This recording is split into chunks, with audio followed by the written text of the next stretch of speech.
Dans le cours d'aujourd'hui, nous allons voir comment travailler avec des images en Visual Basic en recherchant une image, puis de récupérer le lien de l'image et le placer dans une cellule.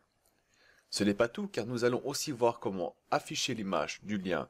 En fait, non, nous allons créer un objet et faire apparaître une image dans l'objet. C'est plus intéressant, non? Donc, l'exemple qu'on va faire, c'est venir ici, on va cliquer sur le bouton, on va sélectionner une image quelque part sur notre ordinateur, on va pouvoir naviguer dans l'ordinateur et choisir une image. Je vais prendre celui-ci. L'image apparaît. Donc, première chose, en fait, j'ai capturé le lien. Et grâce au lien, j'ai fait apparaître l'image qui est ici. Maintenant, la petite particularité qu'il y a ici, c'est que voilà, ça, on va dire, c'est une zone d'image. Je vais l'effacer, donc il n'y a plus rien. La zone d'image n'existe plus. Donc, on n'a pas une zone ou un objet image. Par contre, je vais donc rechercher. Je vais le mettre et on voit que tout se revient comme d'habitude. Donc, on a à nouveau l'image qui apparaît. Donc, on a à nouveau l'objet image qui est apparu. En fait, tout simplement, on va créer quelque chose de nouveau. On va créer une image et on va donc placer le lien dans l'image. Et comme toujours, vous pouvez retrouver le lien du fichier dans la description de la vidéo. Je suis Daniel du Tout de Rien. Allez, c'est parti.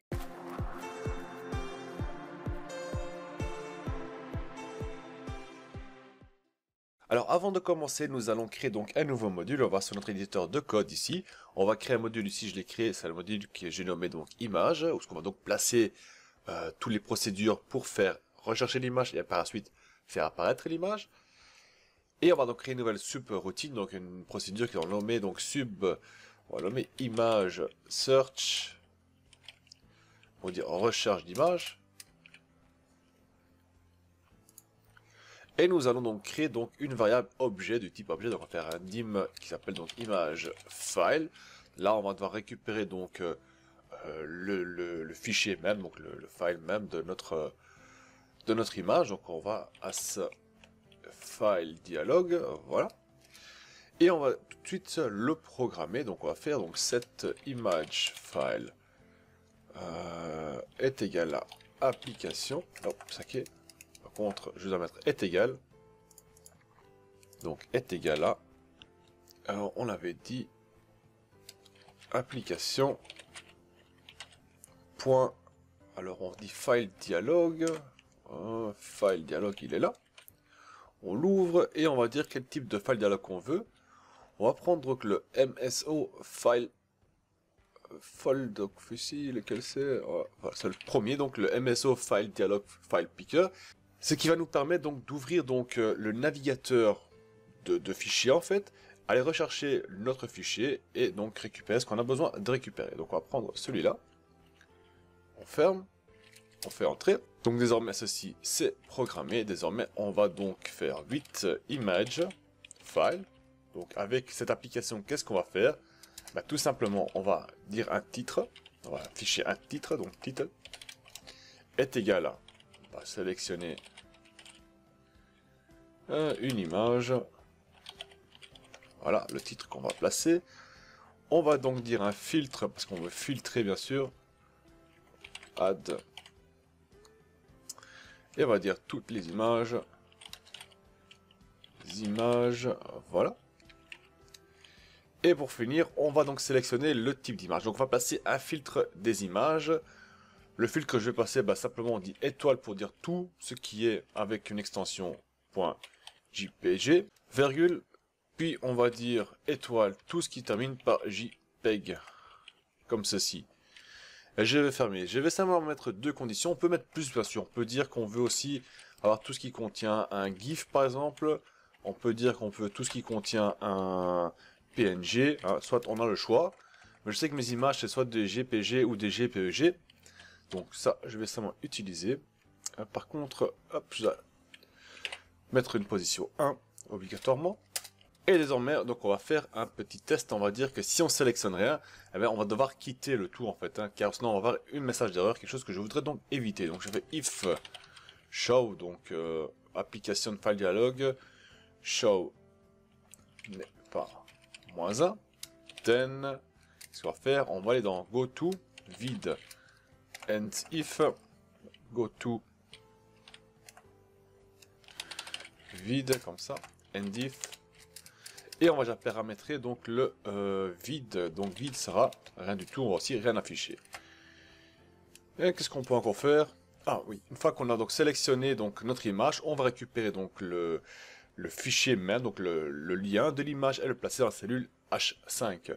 Et ça on va le faire ici, on va simplement dire donc sheets, voilà, hein, parce qu'on est sur la première page, point range,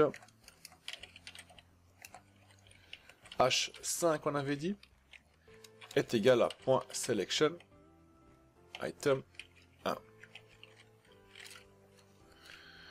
Et donc ça va permettre de placer le lien.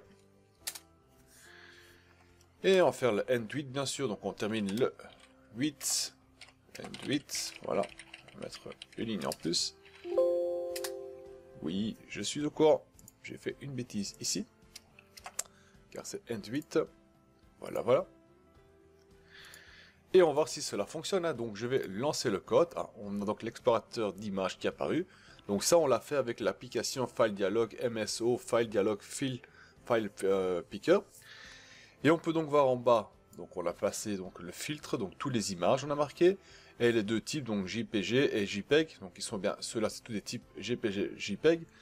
Et au-dessus on peut voir que j'ai indiqué donc un titre à notre, notre explorateur d'images ou explorateur de fichiers. J'ai fait indiquer donc sélectionner une image. On va choisir donc une image ici, donc on va prendre celui-ci. Je fais OK. Et on voit donc ici, on a capturé l'emplacement de notre image qui se trouve donc dans E, tout de rien, travaille avec des images, images, Elite 130 JPEG. Donc là, ce qu'on a fait, on a été donc ouvrir le dialogue d'image, donc chercher une image.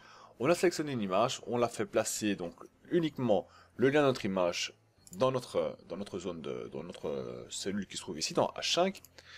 Et désormais, qu'est-ce qu'on va faire? On va commencer à créer un objet. Et puis dans cet objet, on va faire apparaître l'image en recherchant donc le lien qui se trouve ici en H5. Donc ça, on va retourner dans notre code. Donc on va retourner sur le code. Nous allons créer une nouvelle sous-procédure, donc un sub. Cette fois-ci, on va le nommer donc afficher image. Image, voilà. Et on va commencer à déclarer nos variables. Donc dim, on va mettre ça en haut. Voilà, donc dim image lien. Donc là, on va récupérer le lien de l'image à string. Et puis on va dire 8. Par contre, je vais faire un peu plus de place. Donc, ouais, je sais qu'il y a une erreur. Je vais faire monter le code plus haut. Ainsi, on voit beaucoup mieux. Et donc 8. Qu'est-ce qu'on va faire avec le 8 sheets 1? Donc avec la première feuille, on va dire que on, hop là, voici, on error, résume next. Et pourquoi est-ce que je veux faire un résume next? Donc s'il y a une erreur, je sais qu'il y a une erreur qui va arriver. Ce sera donc ici en shapes, mon image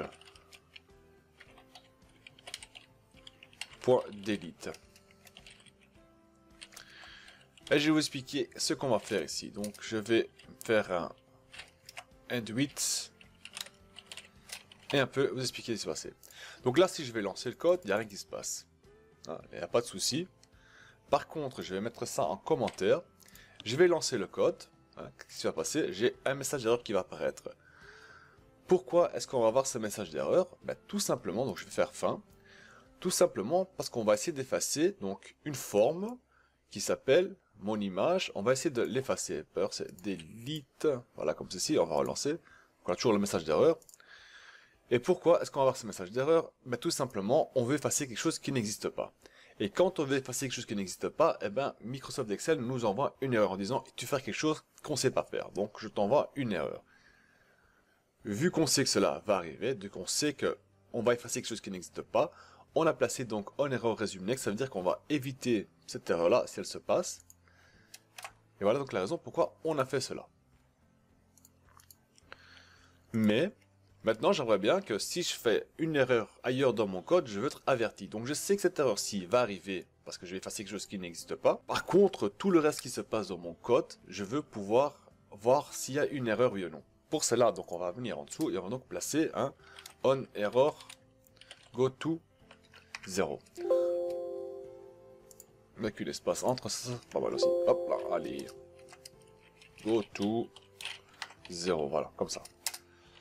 Qu'est-ce qu'on va dire là? On va dire que voilà, s'il y a une erreur, on va éviter l'erreur et passer à la prochaine ligne. Donc ça, c'est la prochaine ligne.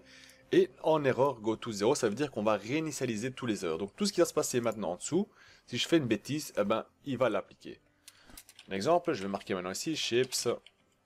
Donc mon image, point delete.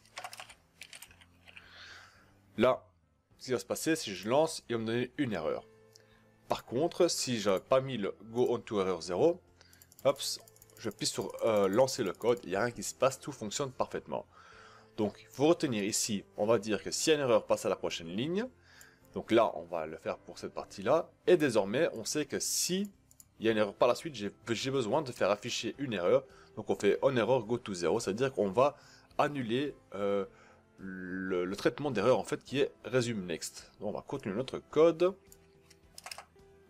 Et donc désormais, on va donc faire afficher, on va faire donc on va paramétrer notre variable image lien en lui donnant donc le lien de l'image bien sûr. Donc on va faire image lien est égal à range, et là on avait dit c'était la range h5, hop là. Et donc là ça contient l'image. On va mettre une information quand même, un lien de l'image. Par la suite, qu'est-ce qu'on va faire?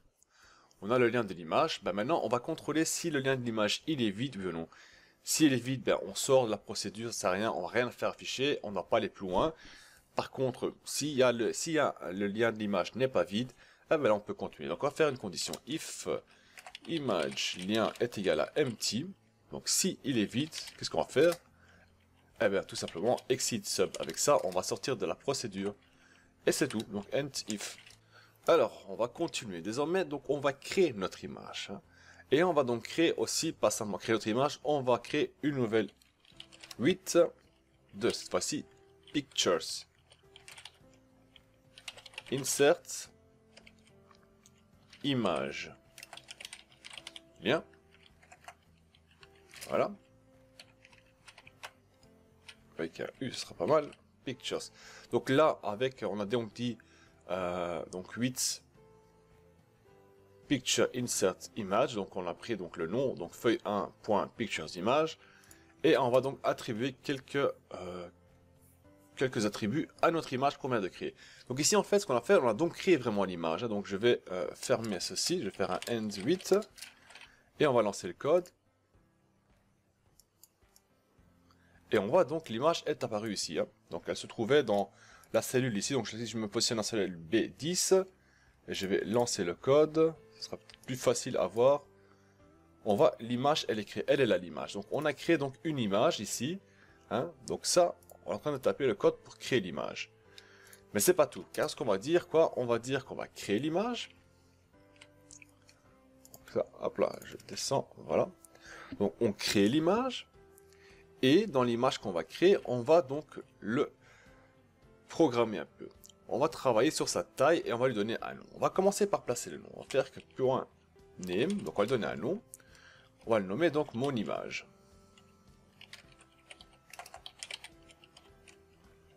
Et ça sera donc vraiment utilisé donc le mot mon image, car plus tard on va donc dire, ici plus dans le code qu'on avait fait ici, on va donc dire va sur notre forme qui s'appelle mon image, donc on va la créer maintenant, et on l'efface.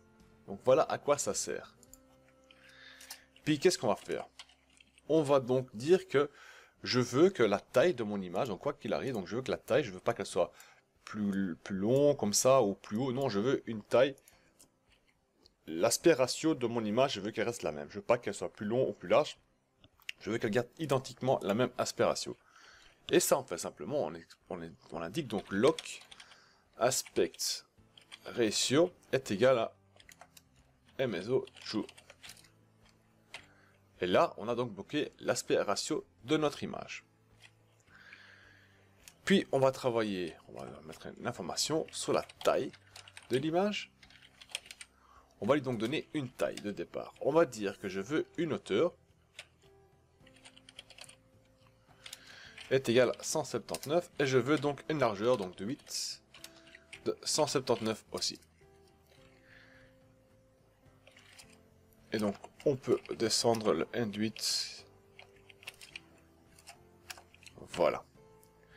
Donc qu'est-ce qu'on a fait? On a donc créé une image ici, on a nommé mon image, on a gardé le même aspect ratio, et on a donné une taille, donc une hauteur de 179 et une largeur maximum de 179 aussi. Donc si je lance le code, il m'envoie une erreur, on va voir où est l'erreur. En fait, oui, j'ai fait une grosse bêtise, donc c'est un 8 ici, je dois faire une entrée, et ici donc nouveau utiliser un 8.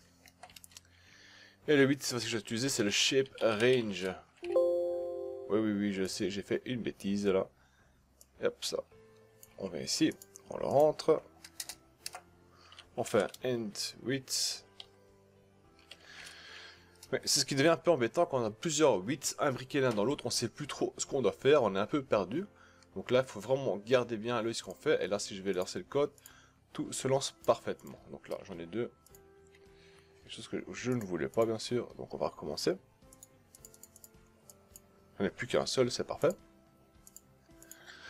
Donc 8 picture insert image lien, puis on fait 8 shape range, donc l'endroit, donc le shape, donc notre image même.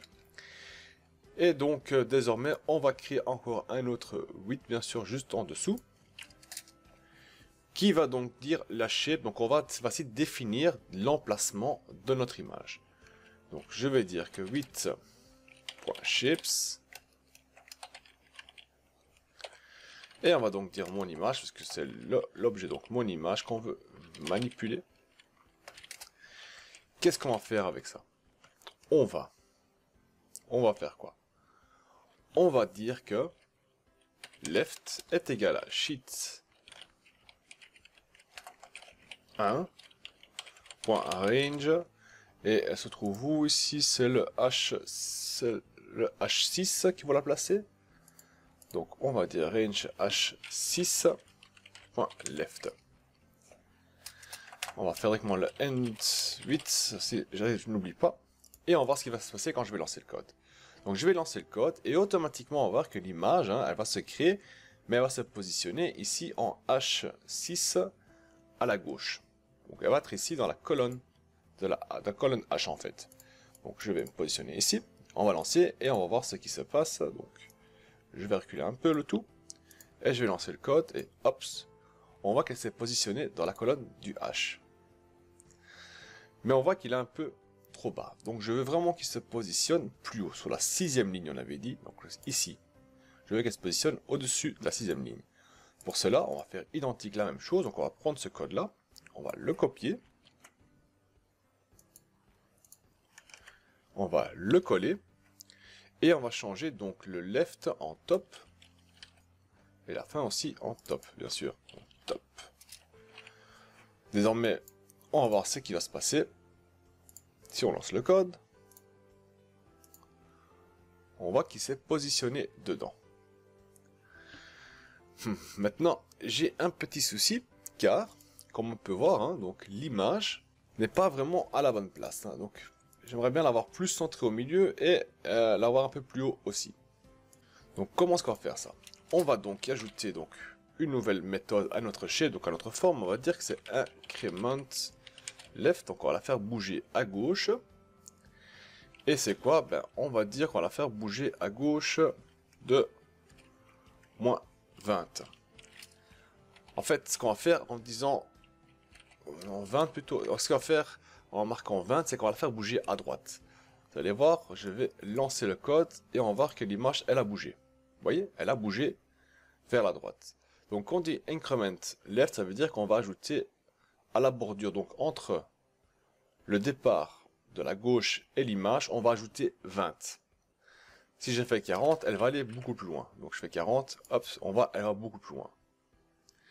Et ça, on peut faire la même chose pour la hauteur. Donc je dis, hop, increment top. Et je vais dire 40. Si je vais lancer le code, vous allez voir qu'il va monter. Ouais, il descend plutôt. Par contre, si je fais moins 40, vous allez voir, là, il va monter plus haut. Bon, on peut bien s'imaginer qu'on va pas faire ça pour chaque image paramétrée, on aimerait que ça se fasse automatiquement. Pour cela, on va utiliser un petit calcul, et je vais vous montrer comment cela fonctionne. Et donc, on va régler cela. Première chose qu'on va faire, on va essayer de placer donc l'image bien proprement au milieu. Comment est-ce qu'on va faire ça? On va venir ici, donc ça, on va enlever, donc on va faire Quoi, on va dire qu'on va prendre la taille de notre cellule, donc la taille de cellule H. Donc ici c'est plusieurs cellules qu'on a fusionnées ensemble, donc on a fusionné H6 jusqu'à K17, et donc ils ont une certaine taille. Et on va donc regrouper cette taille, on va faire donc range H6 à K17. On va donc prendre leur largeur, donc 8, qu'on va diviser par la taille de l'image, donc 8 de l'image. Puis, on va soustraire, pardon, moins le 8 de l'image, et puis on va le diviser en 2, ainsi on partage l'endroit parfaitement. Et là, on va voir ce qui va se passer, on va lancer le code, il y a un problème quelque part. Se situe donc ici dans mon petit texte, c'est TH, voilà, 8. On lance le tout, et on voit donc que l'image est parfaitement centrée. Donc quand on voit les ouvertures entre les deux ici, hein, donc la bordure et le blanc, on voit qu'elle est identique la même. Donc là, c'est déjà parfait. Désormais, on va faire la même chose pour la hauteur. Donc on va venir ici, on va tout simplement recopier, oui je sais, on va copier ce code-ci. On copie, on va le placer ici dedans. Et on va simplement remplacer le 8 par le height, bien sûr, donc height. Et c'est la même chose, la hauteur, donc height. Comme suite. Et on va faire un petit play et on voit que l'image est positionnée parfaitement au milieu. Donc on peut voir que l'image est placée parfaitement au milieu. Par contre ici ce qui me dérange maintenant, c'est que bon, on voit que l'image est plus dans notre contour, elle est en dehors. Et cela, on va régler ça aussi. Hein. Vu qu'on a mis que notre image doit garder une proportion normale, on va donc dire ici, on va venir ici, et on va donc dire que range H 6 K17.height, ça sera donc la taille de notre image, moins 1. Et ceci, on peut l'enlever vu qu'on a gardé la proportion de l'image. Là, je vais lancer le code, et là, on voit que l'image rentre parfaitement au milieu. Et il ne nous reste plus qu'une seule chose à faire, c'est d'affecter donc notre code qu'on vient de créer au bouton qui se trouve ici. Donc on vient sur notre bouton, clic droit, on va affecter une macro, et on va faire donc afficher non image search, donc rechercher une image. Et désormais je vais chercher une image, je vais prendre ceci, on va placer celle-là dedans, et on voit que rien ne se fait, parce qu'on n'a pas fait appel au nouveau code bien sûr. Donc on retourne dans notre code ici, et au moment qu'on va donc faire tout ça, donc après le end 8 ici, après avoir recherché une image, on va tout simplement faire un call, afficher image. Là, on ferme ça, on revient ici, on cherche une image, on place celui-là, on fait OK, et cette fois-ci cela fonctionne. J'ai simplement fait oublier de faire appel à l'affichage d'image. Donc désormais, on a simplement fait deux bouts de code, donc on a fait un code pour rechercher une image et capturer le lien de l'image, comme ceci. Et puis on a créé un autre code qui va donc prendre le lien de l'image et afficher donc une image de cela. Alors, cette méthode nous permet de créer une base de données qui contient un lien des images sans devoir placer des images dans une cellule comme on a vu auparavant dans le gestionnaire d'entreprise par exemple. Et donc quand on a besoin d'une image, alors on l'affiche, sinon on ne l'affiche pas. Ce qui permet donc d'alléger notre code car on n'a pas vraiment des images collées dans notre fichier Excel. Hein. Donc on a seulement un lien, donc un lien c'est un bout de texte qui prend pas beaucoup de place, donc pas beaucoup de mémoire. Et grâce au lien, on va dire va chercher telle image. Par contre, il faut savoir que si vous changez le nom du fichier ou que vous changez le nom de l'image, eh ben, vous allez avoir un message d'erreur. Ainsi, je vous déconseille fortement de changer l'emplacement de vos images ou le nom de vos images. Prenez l'emplacement sur votre ordinateur et vous stockez toutes vos images dedans et gardez ceci comme il est. Donc ne le changez plus. Même ici, hein, donc si vous voulez stocker donc le lien de vos images dans une base de données, attention de ne pas changer quelque chose ici derrière. Hein. Il faut garder identique la même chose que le nom de l'image avec son extension. Voilà, vous savez comment chercher un fichier et placer le lien dans une cellule. Et je vous retrouve dans un prochain cours où je vais vous montrer un peu plus en pratique comment cela fonctionne. Allez, salut tout le monde!